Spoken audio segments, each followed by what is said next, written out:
I'd like to introduce our panel to you. We're going to have a panel discussion, which will also turn into some Q&A for anybody in the audience. On our panel, we have Jim Gould. If you could please identify yourselves when I introduce you. Jim Gould, who is an instructor of ethics here at MCC. We have Reverend Thomas Tews, who is chaplain with JourneyCare. Susan Dolan, RNJD. She's Executive Director of Angel's Grace Hospice. She's also the author of the End of Life Advisor.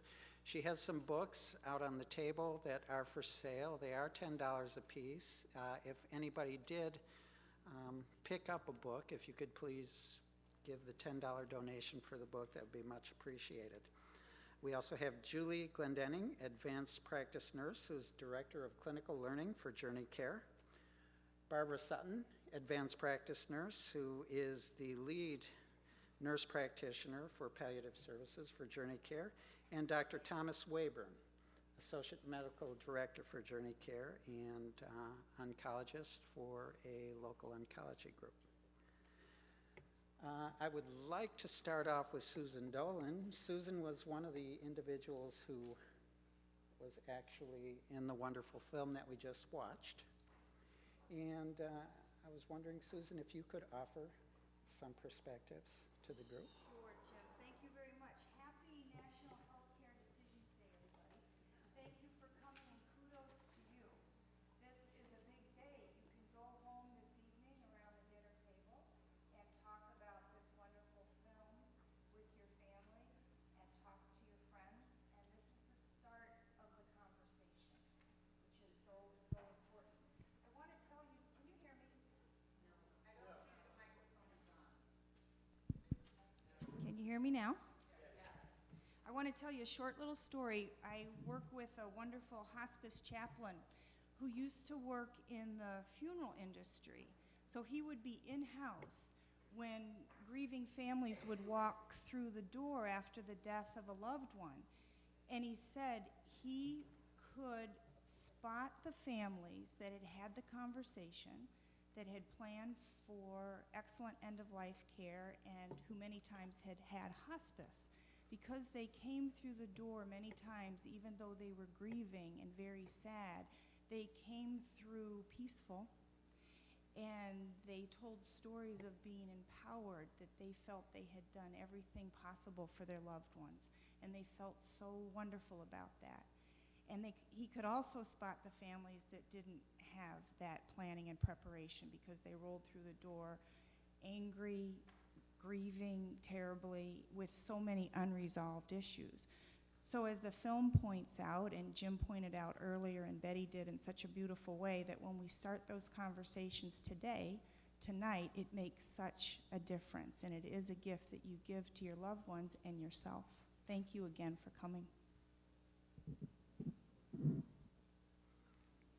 Julie? Let me just echo what Susan said. Thank you for being here. My role at JourneyCare is to educate our staff members on how to give excellent pain and symptom management at the end of life. And I'll tell you, I'm kind of a whole life adult learner. I'm working on my second master's degree, and through all my nursing education, they never talked to us about end of life. We may have had one chapter on it, and so we don't learn these things in school. So we need to have folks who can educate our nurses and our physicians and our chaplains and our social workers on how to give excellent end-of-life care.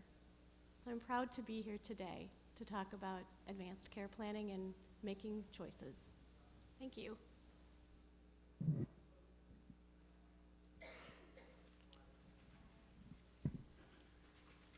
Here I thought seminary students were the only ones that didn't get this stuff in college. When I was at seminary, we didn't get much on death and dying either.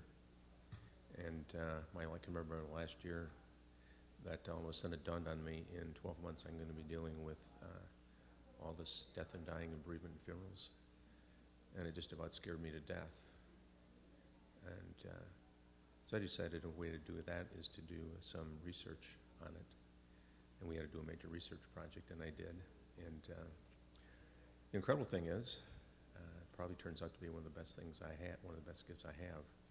And it's like we've been talking about, how do we get people to talk about the things we need to talk about in life?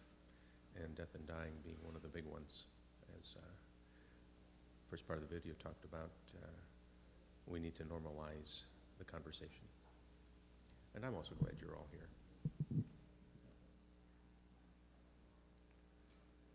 I'm Gould, and I teach here at college. I teach courses in bioethics and living with death.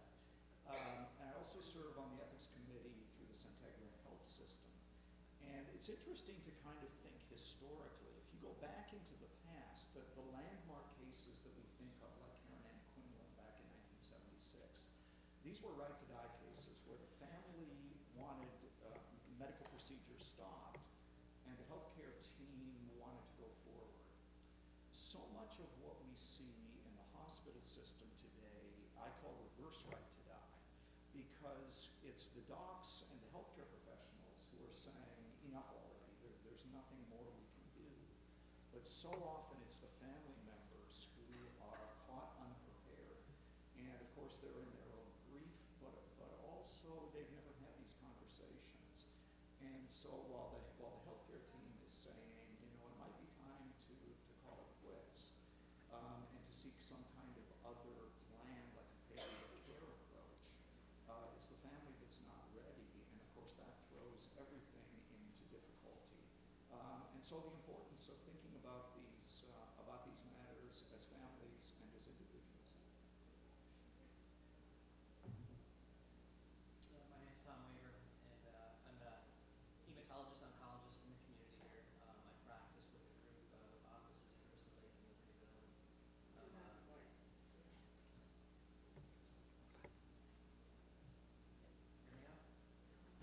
out? Better? There we go. I was saying, my name's Tom Weyburn, and I'm a hematologist oncologist in the community, and I practice here in Crystal Lake. I'm board certified in internal medicine, hematology, oncology, but hospice and palliative medicine as well. And so I kind of have both perspectives, I would say, and you know, some of the things that I see in terms of, you know, the practice of medicine is very challenging. It gets a little bit more and more difficult, and it's all wonderful that we understand a lot of the diseases we treat better, which is allowing for better design therapies. But at the same time, a lot of the patients that we're treating with what we call palliative intent, and we're not going to cure a lot of these people. And unfortunately, the practice of modern medicine, I think, sets up for a lot of missed opportunities in terms of providing adequate and appropriate care at the end of life. And so I'm happy to talk to my perspectives on that if there's questions. And again, I see things from both ends, and I could be guilty in terms of the modern medicine as well. Hi, I'm Barb Sutton. I'm the manager of the Palliative Care Program at JourneyCare. And my dad was a cardiologist, so was my grandfather. So I grew up around hearing about people at the end of life quite a bit. But nobody ever seemed to have a plan, and I realized that even, you know, fairly young. When I started working as an RN in the hospital and saw the difficulties that both physicians and nurses and the families and patients had in talking about making some plans, that hope's not a plan, and how to move ahead, knowing that your life is limited, I felt that I needed to go on and come where I am today. We certainly, everybody up here and many people in the audience certainly have a lot of experiences with having end-of-life discussions or with patients or families on a professional level, but also personally. And I'm just going to take a minute, and Jim told me I had to tell this. So. When my daughter turned 18, I gave her a couple months, and then I'm divorced, so I didn't have anybody else to be my healthcare power of attorney, so I decided I would tell Amanda she needed to be. She was very resistant. She was pretty young. Certainly didn't want to be talking about, you know, mom's death or potential death. So at the time, this was a long time ago, I ordered 5 Wishes, which came with a VHS tape at the time. I remembered as kind of looking like Mr. Rogers talking about death. So it's kind of an odd tape. But I ordered a bottle of wine, got a bottle of wine, and ordered some Chinese food, and we sat down and watched this tape. And then we laughed hysterically. And then we went through 5 wishes and really had some great conversations about the things I did not want to have done and the things I do want to have done. Being able to have that conversation then, that was our only formal conversation, but we can bring it up intermittently and kind of refresh my desires when my life is coming to an end, so she will know what she needs to do for me and help me. And that was such a moving experience that I had with her, that I tell my patients about doing that when they're afraid about talking. I tell my friends. It's really an important thing to be able to do. I don't know if you will have as much fun as I did that day, but it was a powerful day.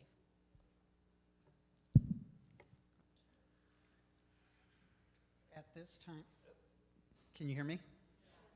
Is there anybody in the audience that has any questions for our panelists? Any comments? I'm going to get my exercise. The healthcare power of attorney, we have an original. We gave a Xerox to our son, and it sounds like it'd be a good idea to have a Xerox in our car because we go on vacations a lot. Is a Xerox acceptable, or do you always have to have the original with you?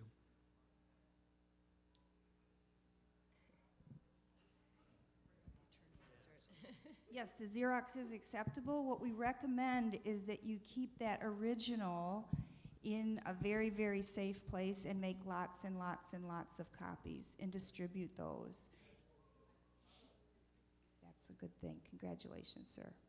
Is there anybody else? Does the document have to be notarized? Not in Illinois. But you can do that, but it's not a legal requirement. Is the 5 wishes nationwide, or is that? It is, Okay. and maybe someone's more up on that than I am. Is it, how many states now? It is recognized in all 50 states. It does have to be notarized in some, about half. There's actually a list on the back page of the states that need notarization. So, and one of the really great things about 5 wishes is you can have a conversation around it. There are a lot of places to add. You can take away things, that you don't want to have done or don't want to have addressed. So it's a very personal document. Now, as an attorney, you could probably speak to this. As I know, when I spoke to my attorney about having this, he said, "Oh, that's not good enough. You have to have the legal document, the state of Illinois document as well." No, 5 wishes is legal in Illinois, absolutely. It's always good to get that clarified. You get 5 attorneys, 5 different opinions, but it is. Of course, like five neurologists, 6 different opinions. Probably the same for oncologists.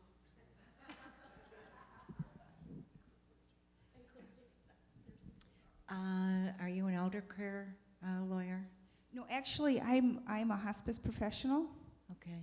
and my full-time job is with hospice. And I just want to add something. I work at Autumn Leaves. It's a memory care home in Crystal Lake for dementia and Alzheimer's.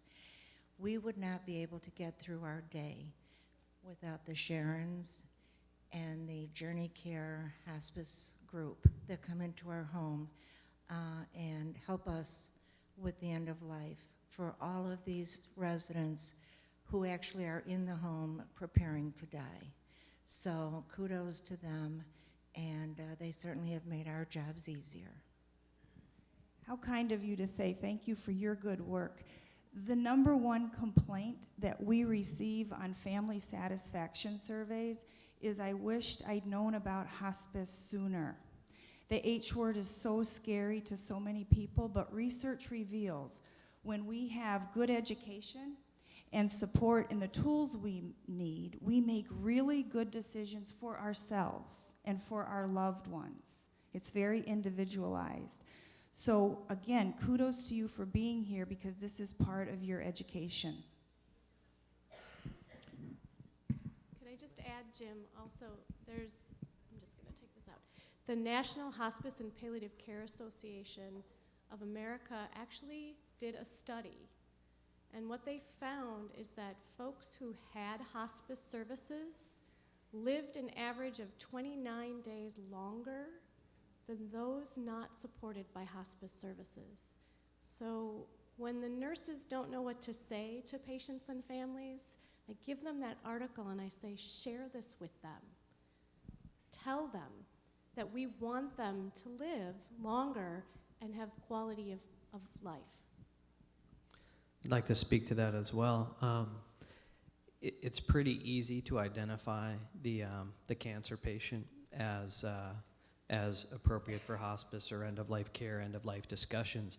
The missed opportunities, again, oftentimes that are not identified, even from the medical health profession, being your patients with advanced lung disease, your patients with advanced heart disease, congestive heart failure, dementia.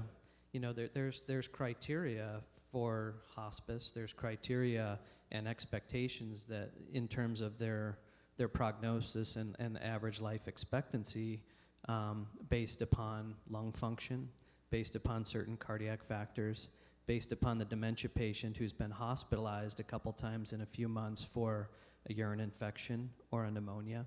And those are a lot of the opportunities that are missed, and the medical profession, I think, is not doing the best job there. But and at the same time, go ahead. Did you want to ask a question there first? Okay. I forgot the rest of what I was going to say, so think about it. It'll come to me. I'm a medical social worker, and my question is, because it seems like it's like we need to start at the universities where physicians are coming out of, where social workers are coming out of, where chaplains are coming out of. Do you know if that is starting to happen? Because the university I went to actually, the social workers actually got to combine with the upcoming medical physicians in the field because they needed to learn or train on empathy. But I just think that if we start at our educational levels about hospice and not to be scared of it, do you know if that's happening, or have you heard of any universities really just starting to bring that type of education into the field, any of the fields? That is a great question, and it's perfect timing because Mike and Terry, who produced this film, as we speak, are working on a second film addressing that issue. There is more education occurring at all levels. There's a website called OncoTalk about for oncologists to help talk to their patients about decision making. Now those are for practicing physicians or nurses or nurse practitioners, you know, anybody. But there are quite a few efforts to educate past school, because there are obviously many practitioners out there. There are some schools that are incorporating palliative care and hospice care and end-of-life care education in their curriculum. Not enough, not yet, but we're working on that. I get my own experience. Let's see here. So I finished my internal medicine resident training in 2000, my hematology oncology fellowship in 2003. So I've been practicing in the community for 10 years. Throughout the medical education process, now again, we're talking the late 1990s, absolutely no discussion, training about hospice, end-of-life care, palliative care. Even in my own hematology oncology training program, 2000 to 2003, nothing, you know, in terms of formal curriculum, no programs in place at the major academic institutions where we did training. Again, as Barb had mentioned, I do understand that a lot of the curriculums are having you know, the beginnings of some education for this, but there's still certainly a long way to go, and I don't think it's universal that every medical school incorporates that into their curriculum at this point. There is hospice and palliative medicine is actually a newer subspecialty. So there are really good fellowship programs for physicians. There's a really good one at the University of Wisconsin in Madison, and they partner with the local hospice there.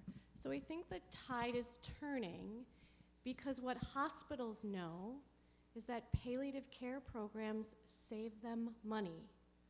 And as you may or may not know, hospitals are having more incentives now with the change in the healthcare milieu to keep people out of the hospital. So hospitals will be getting paid for preventing rehospitalizations that Barb might be able to talk about more if there are questions. However, having these fellowships, this as an actual specialty, a medical specialty, I think is going to help turn that tide. One of my favorite physicians in Wisconsin, Dr. Bruce Agneberg, he's a hospice medical director, he said, it's just really good care, is what it is. Oops, go ahead.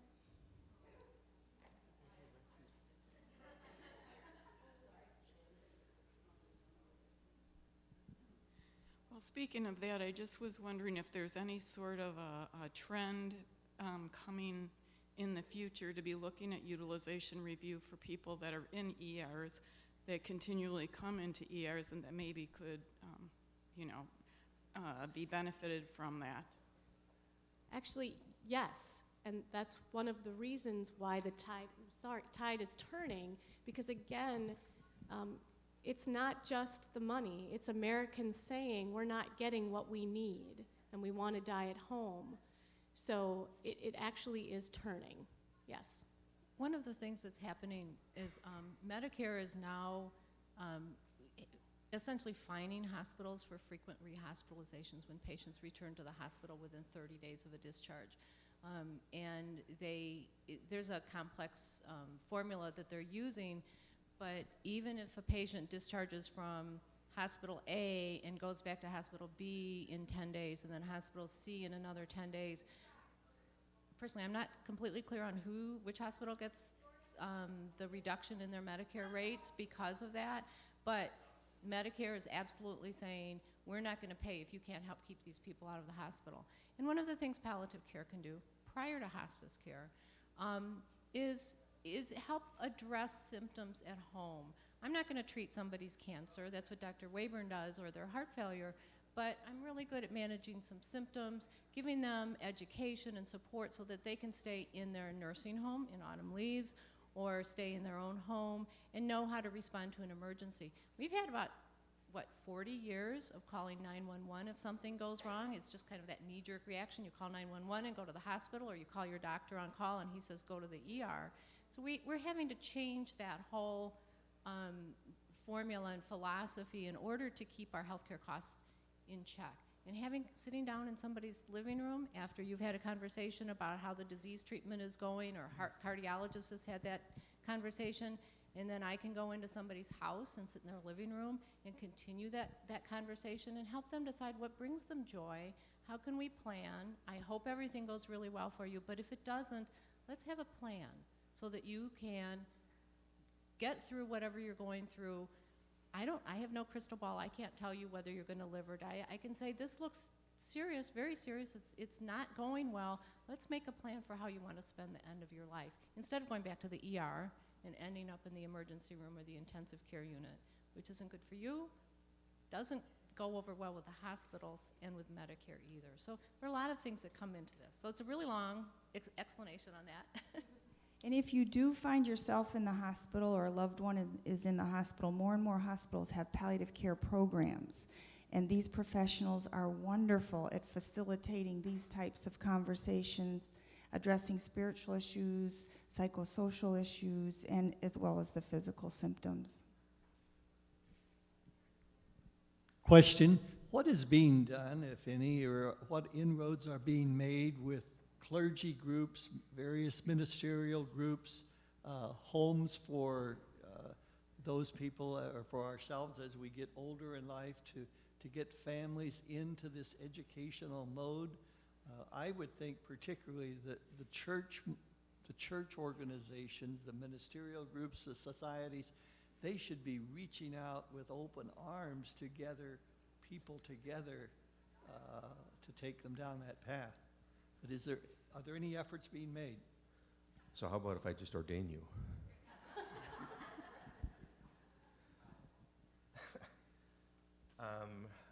Yeah, that's really one of the challenges, because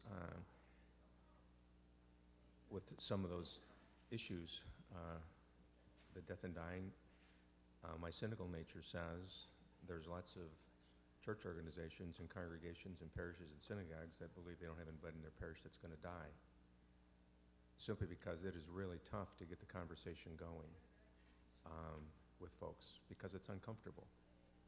And somehow, even in my limited experience, the whole church thing is it's an easy topic to avoid, because we're busy doing all other good things. And I just find it really exciting, in a sense, for the folks that are really dealing with issues.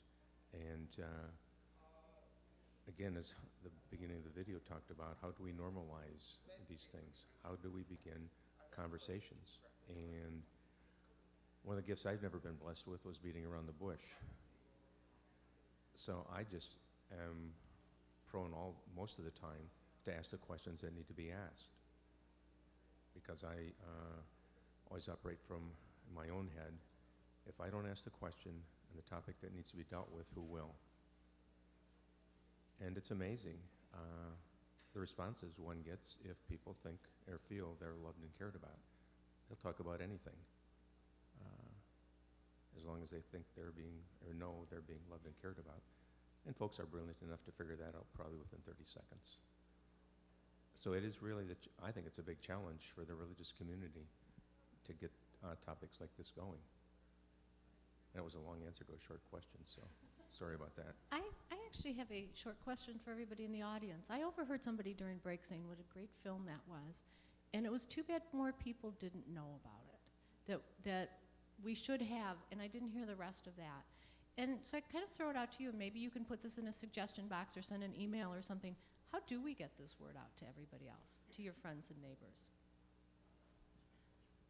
Yeah, what I was going to say a few minutes ago is we were talking a lot about the role of the medical profession in end-of-life planning and helping families negotiate that.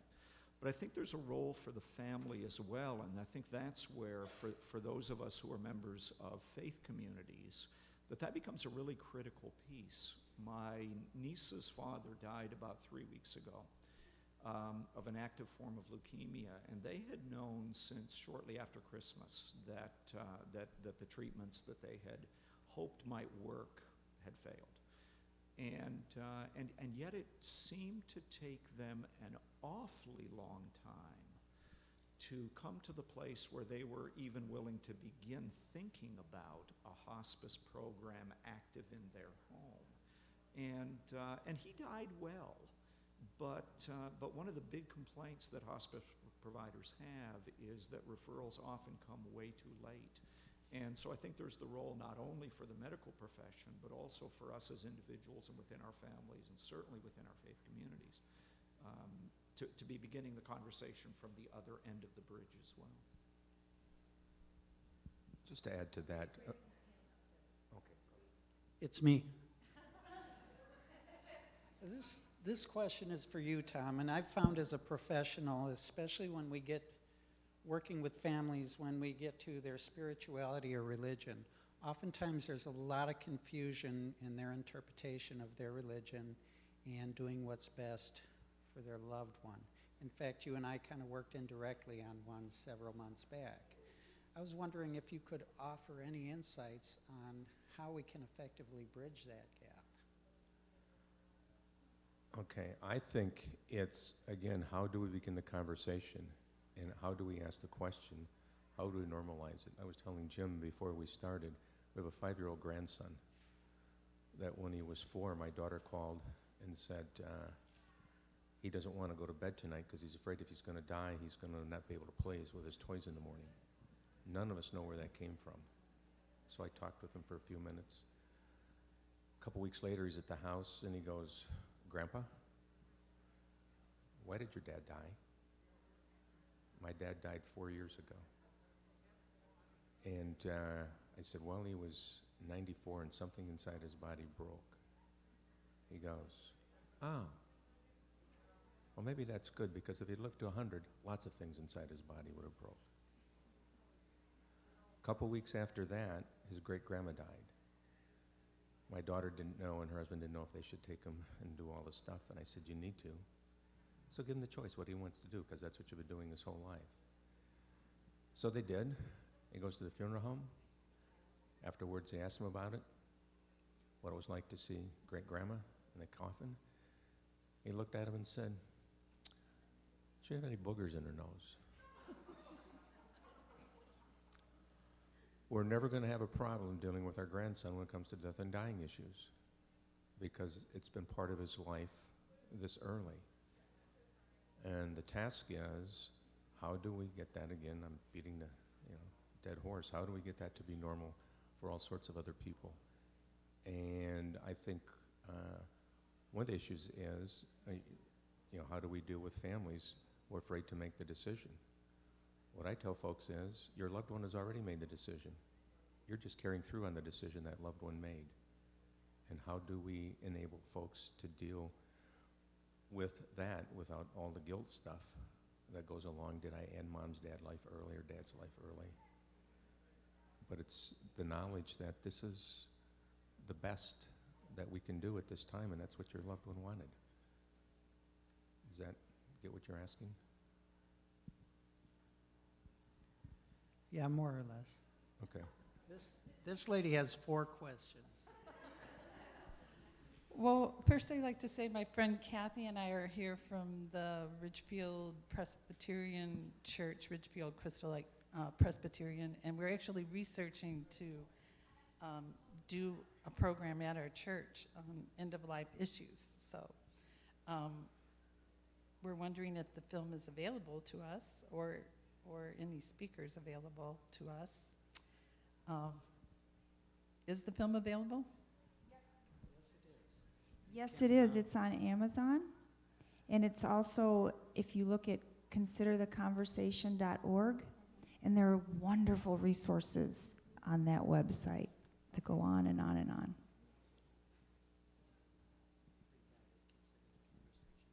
Okay. And, should I let No, I was going to say, there's more questions down in front, Jim. Oh, well, can I just ask if there's still a hospice? There used to be the thought that you could only get hospice, within a month of your dying, et cetera. So is there some kind of time frame? There is a time frame. So the hospice benefit is 6 months or less if your illness follows its natural trajectory. And so we know that no one knows how long we're going to live and when we're going to die. So we also know that it's difficult to prognosticate. So we often say in hospice, come in earlier so that we have more time. And some people live for a year on hospice, and some people live 2 weeks on hospice. Nationally, it's about, and correct me if I'm wrong, about 1 month or less that folks are on hospice services. Speaking to that, can you hear me? I alluded, we have better therapies for the advanced cancer patient, and we're certainly doing better in terms of goals of prolonging patient survival, allowing them to avoid some of their disease-related symptoms with treatment. But the hospice-appropriate patient, getting them enrolled in a timely fashion, or making them understand, their long-term prognosis. But I've never had a patient who hits that 6-month time frame and then the hospice is booting them out. That's just not. So, but at the same time, speaking to that, I mean, I know our focus is about end-of-life care, but in terms of, we have everybody here from the hospice and palliative care organizations, and in terms of palliative care, there's very good literature showing that patients who receive palliative services in the setting of treating an advanced malignancy, and it's been well published in the New England Journal of Medicine that patients who had palliative care services while treating their lung cancer with chemotherapy lived longer. And the reason was that they had another set of eyes and ears. They had improvements in their pain management, improvements in their constipation, improvements which all translated to improvements in their functional status. Their ability to get to the shower by themselves. And all those things translated to an improvement in survival. The good thing about it is when we're getting these patients into palliative care services sooner, which again is a little bit of a challenge where patients kind of lose focus. If you bring up the term, they think that you're closing the door on their treatment sometimes. But it's a very nice segue from palliative care to hospice care. And we have people like Barb and others out in the community who make that a seamless transition. It takes so much of the stress off that sitting in the office with the patient and family. Obviously it has to initiate with us, but the full continuum of services that can be provided. And again, when you look at trying to contain healthcare costs, Medicare will stop paying for readmissions for certain processes within 30 days. And if we can identify those patients, we're all going to benefit because we all are going to be there someday. And I have had certain instances where if it's not Barb, it's somebody else from the organization who, for some reason, there's a disillusion, patient's having a problem at home, they wind up in the ER on a weekend. And there has been times when we say, well, wait a second, that person is enrolled in hospice or palliative care. And we can get the nurse to come right to the emergency room and stave off an admission. And that has happened, a handful of times, which has always been very, very helpful. So. And many people graduate from hospice. They get better when the aggressive treatments stop. They feel so much better and they live for a long time. I have two questions. Susan, this one's for you because I know you had said it's a wonderful program. My question to you is, as far as the training of the staff, do they need any certification or continuing education to practice as a nurse or any other staff? I think all good hospices provide that for their staff, and they encourage certification in hospice and palliative nursing. Okay. And that certification is also available for the other team members. That's what I was wondering. Yeah, okay. We encourage that, okay, definitely. That's very good. I'm a retired nurse, so Yay. Okay. The other question I have is there any way, to have someone in the provide education in the community, like through the churches, through the archdiocese, because families don't understand, what the process is, what to expect, and also many probably don't even want to discuss it. You know what I'm saying? So I think having the education would be very productive.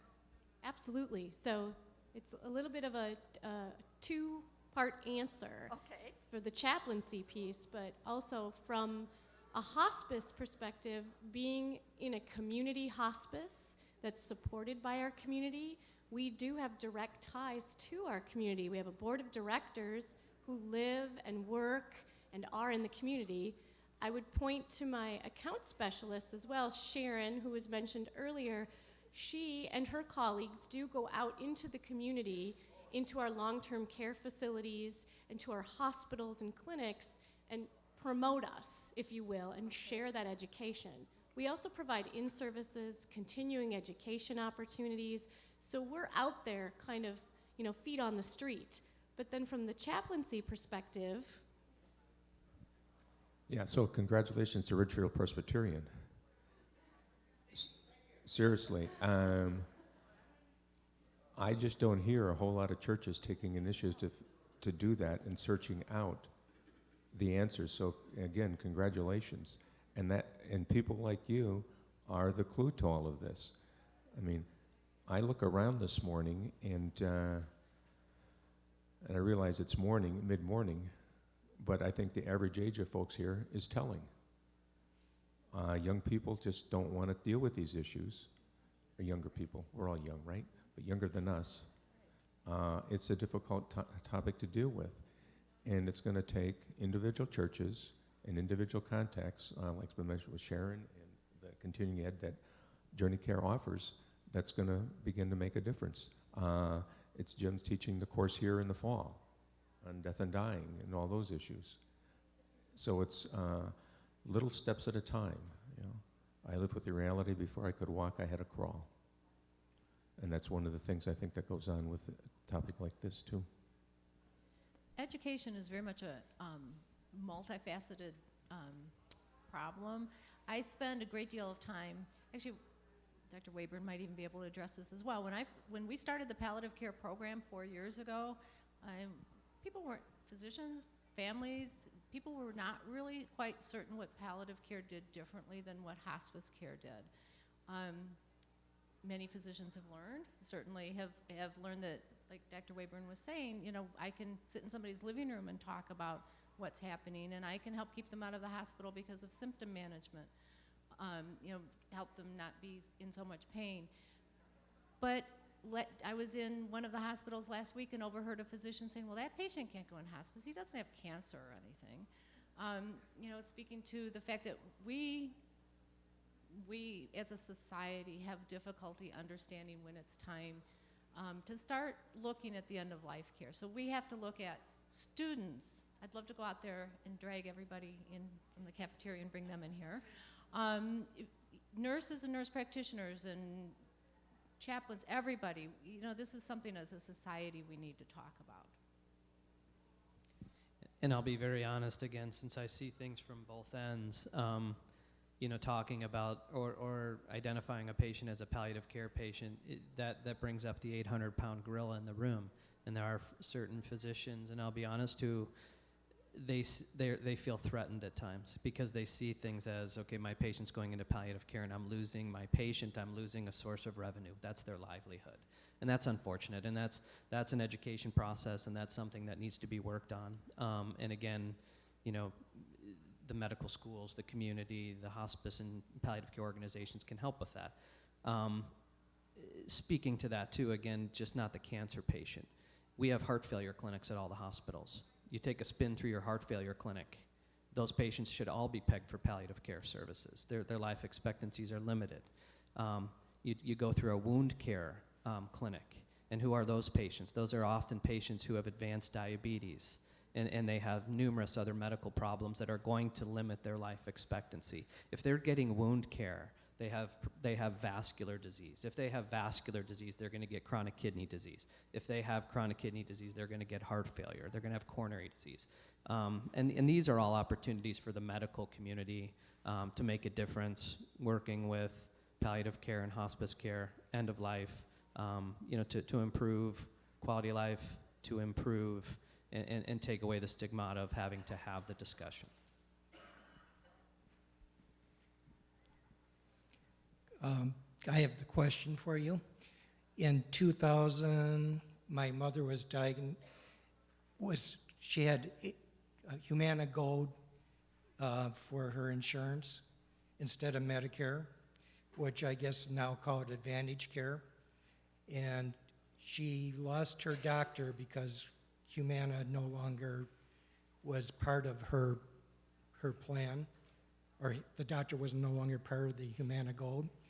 So she went to a new doctor, and this was in September of 2000, and he was suspicious of her weight loss.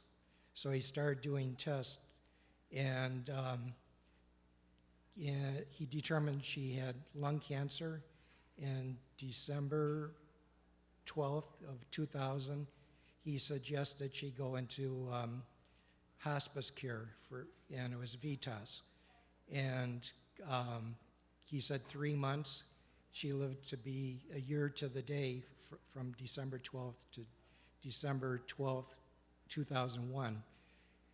The way it worked was, I don't know if it works the same way with Medicare, but with the Advantage Humana Gold, she gave up her insurance, or the insurance became the hospice. Now, if you're under Medicare, does the Medicare become the hospice? Everything was covered under the hospice plan, but she gave up her privilege of having options for further care. Is that the way it would be with Medicare? Because I'm in Medicare, and if a doctor diagnosed me with 3 months to live, would I give up my Medicare and become under a hospice plan as a substitute for Medicare? I would say that you're opting for the hospice Medicare benefit. So you're not giving up your Medicare, you're tapping into that benefit. And that's in lieu of getting aggressive care, maybe in the hospital. So you can switch back and forth. You're not locked in. If you sign up for hospice, you can always say, I don't want it anymore. And then if you decide you want it again, you may sign up for hospice again. So it's just which Medicare benefit are you going to access? And when you sign up for hospice, the hospice Medicare benefit, or for most insurance companies as well, is paid towards managing one disease process, lung cancer. But you do not give up the right to have your heart disease or your diabetes treatment and medication management covered under the other pieces of Medicare. So it's only accepting the fact that Medicare will not pay for curative treatment for your terminal diagnosis, but it is not giving up the right to have antibiotics or to have your high blood pressure medications or your insulin. All those still get covered under the other part of Medicare, but your hospice benefit applies to your terminal diagnosis. We'll tell our, I'm sorry, Barb. We'll tell our patients that if you're on hospice, say for lung cancer, and you fall out of bed and you get a big gash and you need to go to the hospital and get that stitched up, of course, we're going to support that. And Medicare will cover that. And if your oncologist says there's a wonderful new medication, to a new chemotherapy or some kind of treatment that you're strong enough to manage for your lung cancer, you sign one piece of paper and revoke your hospice benefit and resume active treatment. My question that I have is that, I don't know if it's a question or a statement, is that, you know, culturally, a lot of African Americans do not discuss end of life. And in your work, have you found to see one culture be more open than another culture? And then another critique that I just had, I love the video, but it would help to see more diversity in the video. Okay, that has always been one of my issues. This is the second hospice and palliative care organization I've worked for, and I have always been frustrated at the lack of diversity. When I went to school, certainly there was, there were more nurses and nurse practitioners of different cultures and ethnicities. However, caring for hospice patients, at least for JourneyCare, most everybody is white. We have a few other ethnicities, but there is definitely a barrier to talking about end-of-life care for some cultures, and it's been a difficult struggle for many organizations. Don't know an easy answer to that. If you have some, please let us know. You know, I think another way that diversity enters is in terms of age. We've been focused largely this morning on dying from a progressive terminal illness in our older years. And yet death is all around us. Tom and I were talking at the break about how fragile life is. We both ride motorcycles, and we were talking about, you know, how that has its own risks. A good friend of mine, a veterinarian in Michigan, was riding his bicycle to work last summer and was hit, and important decisions had to be made, and thankfully he's recovered. My daughter, who's 23 years old, was in Boston yesterday afternoon when the explosions took place. She was on her way to the airport, so she was nowhere near the finish line of the marathon, but she had been there earlier in the day. And as I spoke to her last night, there was this awareness on my part that our lives are so fragile and so vulnerable. So it's not simply a conversation for a progressive illness. It's a conversation that even those of us who are older need to be having with the younger people in our lives, because trauma can happen so quickly.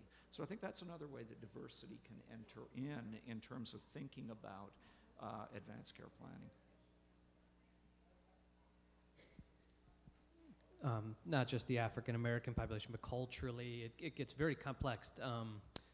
South American culture, Asian culture, oftentimes, I mean, they approach end of life or they approach the care of the elderly different than we do. You know, we use nursing homes and extended care facilities. Do those exist in some of those countries? I really don't even know. Because what happens is mom and dad get sick or have a, you know, or have dementia. What happens? They come into the home, you know, and that's how they approach it.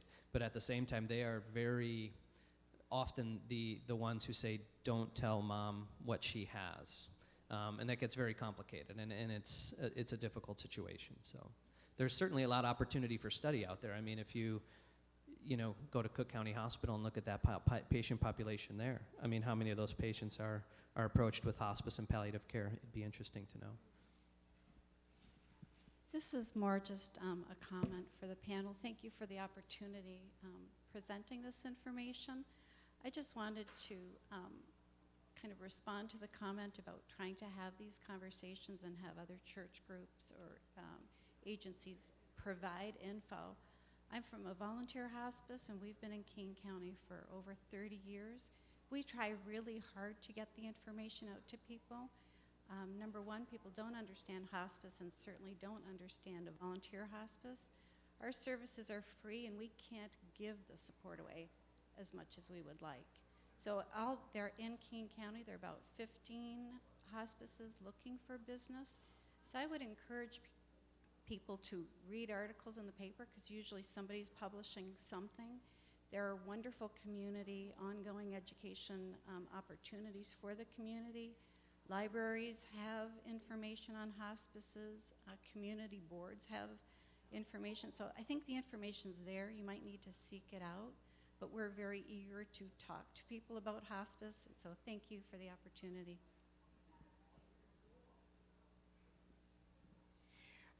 Our church is planning to present a program, but the two of us are putting this together. Do you have an outreach program that you will present that is already established that we could use as a guideline? If you want the word out there, do you have a vehicle to do that right now in place? We actually do. Earlier, this woman in front had talked about that, and I had mentioned Sharon, who's raising her hand right now. We have those opportunities for continuing education credits in services and community outreach, and we actually have a menu of presentations, and we just keep adding and adding to those presentations so we can custom make them for communities as well. But we have the usual, as I say, in hospice of what does it look like to die with COPD, with Alzheimer's disease? What is pain and symptom management? What does that mean? We even have fall prevention. So we have some prevention piece because we're getting that from our communities, but really we have a rich resource at JourneyCare. Yeah. Also, we've talked a lot about the person facing end-of-life issues and how to help them. An issue that has come up is siblings working with each other on choices. Do you have resources available? Do you have suggestions of how do you help siblings work this out as mature adults and not fighting siblings on choices for parents? Who wants to take that question? That's one of the issues, and I've dealt with folks doing durable power of attorney for health care, and dad or mom point blank say, this is the person I'm going to choose to do this out of all my kids because the other ones will never be able to make the decision. And then the tough thing is that person needs to deal with the fallout. But in a sense, again, it's not that person's responsibility. That person is only carrying out mom and dad's wishes. And among clergy, at least, there's a saying, there's nothing like weddings and funerals to bring out all the family dysfunction. And that's it. And so it becomes a family process. Then how do folks involved, the professionals and friends and family, help those siblings deal with the issues? My dad died several years ago, and in the last year of his life, when his cancer came back aggressively, he sat down with our entire family. I have 4 siblings. And he sat down with all of us and had a family meeting and told us what he wanted done. And we're a pretty functional family. But still, I think that helped, that we all heard the same message at the same time. And there was not much rancor in the family when decisions had to be made. So I think that's a way that might ease things for some families.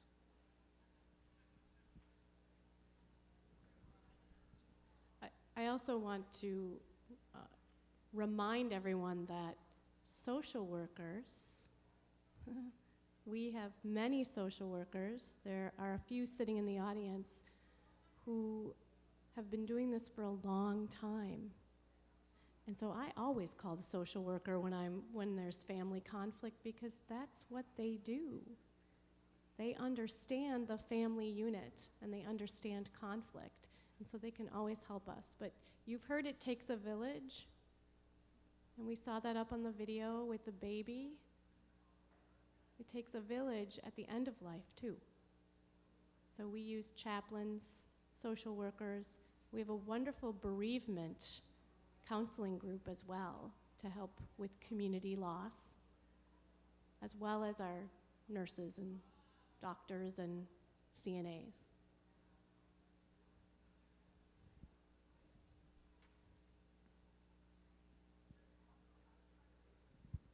I was wondering, once someone has the diagnosis of some sort of dementia, can they still do any of these 5 wishes or any of these legal papers?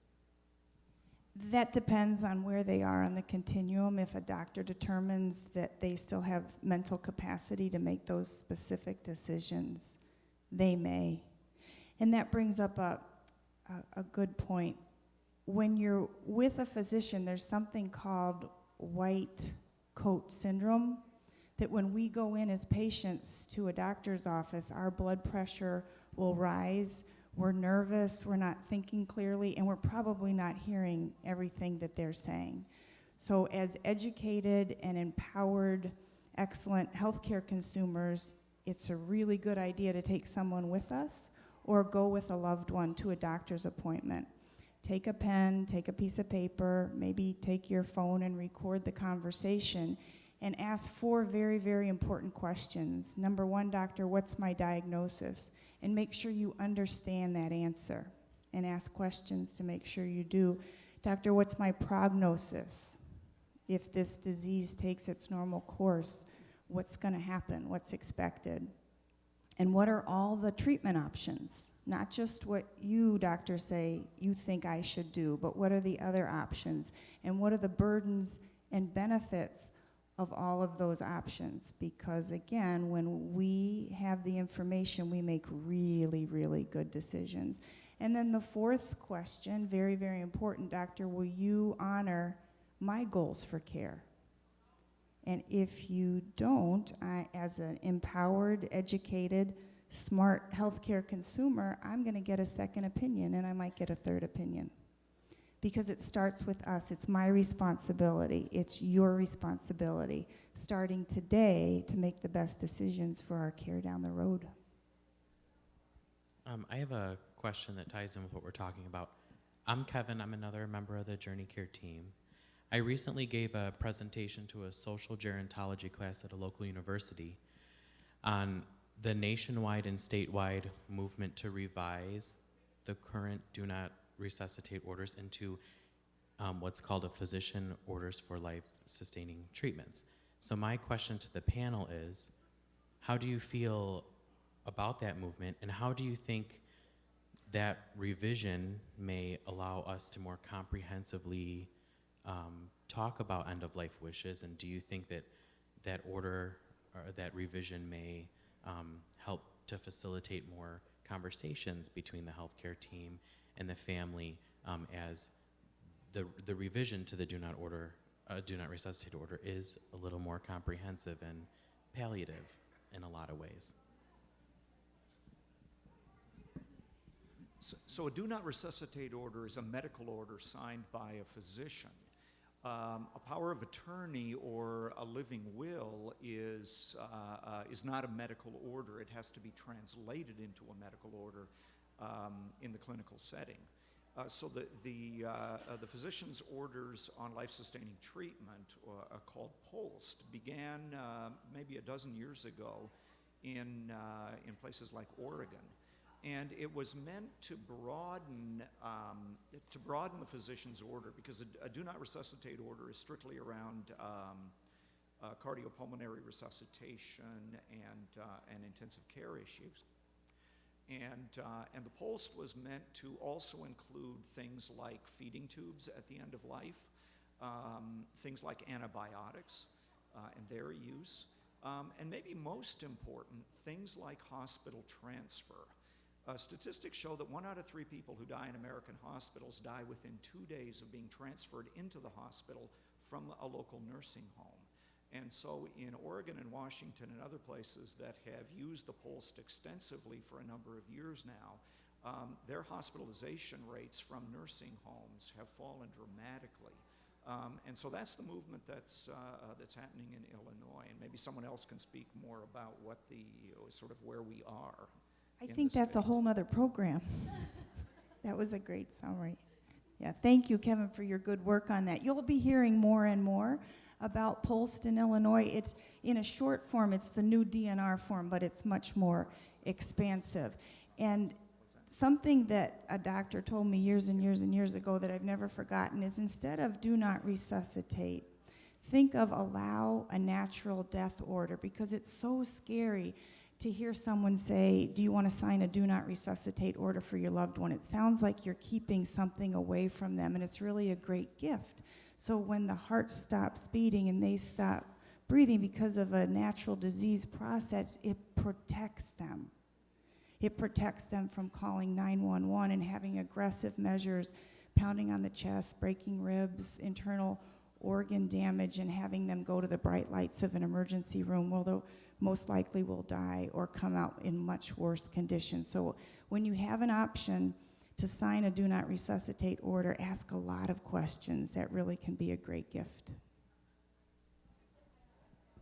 Speaking to that,